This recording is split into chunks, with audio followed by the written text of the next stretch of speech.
ዝምታን የመሰለ ገዳይ መሳሪያ ከየትም አታገኝም። ሲሰድቡሽ ዝም፣ በሐሰት ሲከሱሽ ዝም፣ ስምሽን ሲያጠፉት ዝም፣ እግር በእግር እየተከታተሉ ክፉን ሲያወሩብሽ ዝም፣ ሲያሞግሱሽ ዝም።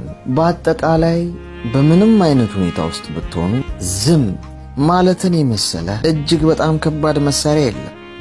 የትኛውንም ሰው በዝምታሽ ድራሹን ማጥፋት ትችያለሽ። እንዳልነበር አድርገሽ ምንም ባለመናገር አንቺ ዝም ስትይ ፈጣሪሽ ማውራት ይጀምራል። አንቺ ለቀቅ ስታረጊ ፈጣሪሽ ጠበቅ አርጎ መያዝ ይጀምራል።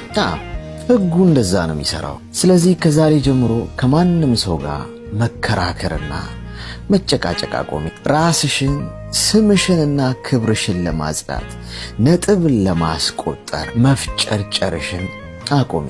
ያንን ስታቆሚ እውነት ራሱን በራሱ መግለጥ ይጀምራል። ያኔ መናገር አይጠበቅብሽም። ያንቺ እውነት እግር አውጥቶ ሲራመድ ሁሉም ሰው ይመለከታል። እናም